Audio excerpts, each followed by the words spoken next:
مجھے بتائیے گا مسنون اور غیر مسنون دعائیں کون سی ہیں؟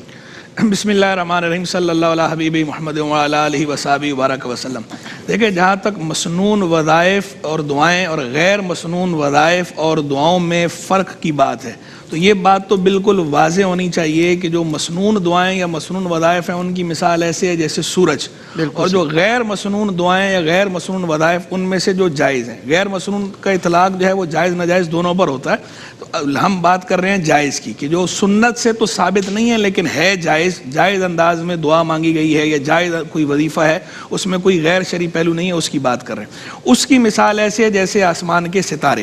کہ جو اگرچہ وہ غیر مسنون ہیں لیکن چونکہ وہ جائز دعائیں اور جائز اوراد جائز وظائف ہیں، اللہ تبارک و تعالیٰ کے نام لیے جا رہے ہیں یا اللہ تبارک و تعالیٰ کو پکارا جا رہا ہے، تو ظاہری بات ہے وہ بھی برکت سے خالی نہیں ہے، وہ بھی رحمت اور نور ہی ہے، لیکن ان کا نور ایسے ہے جیسے ستاروں کا نور، جیسے ستاروں کی روشنی۔ اور وہ وظائف، وہ اوراد، وہ دعائیں جو حضور جان عالم صلی اللہ تعالی علیہ وآلہ وسلم کے لبھائے مبارکہ سے نکلی ہیں، جو آپ سے ثابت ہیں، ان کا نور، ان کی رحمت، ان کی برکت تو الگ ہی ہے، ان کا نور ایسے ہی ہے جیسے سورج کی روشنی۔ تو سورج اور ستاروں کی جو مثال ہے، یہی مثال مسنون اور غیر مسنون وظائف پر صادق آتی ہے۔ تو حضور جان عالم صلی اللہ تعالی علیہ وآلہ وسلم نے جو دعائیں فرمائیں، جو وظائف فرمائے، وہ وحی الہی ہیں، کہ اللہ کے محبوب علیہ السلام نے جو فرمایا، کبھی آپ نے حضرت جبریل امین نے آ کر اللہ کی طرف سے آپ کو ایک چیز بتائی کہ آپ ایسے کریں۔ کئی اوراد بھی ایسے منقول ہیں کہ انہوں نے آ کے آپ کو کہا اور آپ نے وہ دعائیں، وہ وظائف جو ہے، وہ اوراد وہ آپ نے آگے پڑھے،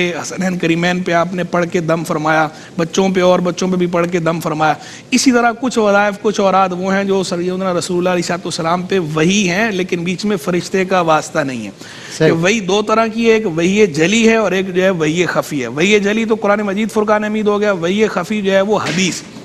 سیدنا رسول اللہ علیہ السلام کا جو فرمان ہے وہ بھی وہی ہے، وہی خفی ہے، کبھی اس میں فرشتے کا واسطہ ہوتا ہے اور کبھی فرشتے کا واسطہ نہیں ہوتا، براہ راست الہام ہوتا ہے۔ تو اللہ کے نبی نے جو بھی دعائیں فرمائی ہیں، جو بھی آپ نے وظائف فرمائے ہیں، وہ وہی ہی ہیں، اللہ کی تعلیم سے فرمایا۔ کوئی فرشتے کے واسطے سے تعلیم ہوئے ہیں، کوئی فرشتے کے واسطے کے بغیر براہ راست اللہ تبارک و تعالیٰ کی طرف سے الہام ہوئے ہیں۔ تو ظاہری بات ہے جو خالق ہے، جو مالک ہے، خالق اور مالک کی طرف سے جو وہی پر مبنی دعا ہو، وہی پر مبنی جو وظیفہ ہو، ورد ہو، اس کی رحمت، برکت، نورانیت، اس کا مؤثر ہونا، اس کی تاثیر، اس میں کسی قسم کا کوئی کلام ہو ہی نہیں سکتا، کوئی دو رائے نہیں ہے کہ اس کی الگ ہی بات ہے۔ تو اس لیے ہم یہ کہا کرتے ہیں کہ کوشش یہ کرنی چاہیے کہ آپ مسنون وظائف کریں، مسنون دعائیں پڑھیں جو سیدنا رسول اللہ علیہ السلام سے پڑھنا ثابت ہیں، مستند احادیث میں موجود ہیں، ان کی ایک الگ ہی رحمت برکت ہوتی ہے، تو اس پہ فوکس کرنا چاہیے۔ اور کئی اکابر جو ہے اسی پہ فوکس کرتے تھے، اور اس پہ باقاعدہ پوری کتابیں بھی لکھی گئی ہیں۔ امام نووی رحمہ اللہ بڑے مشہور محدث گزرے، ان کی پوری ایک کتاب ہے الاذکار،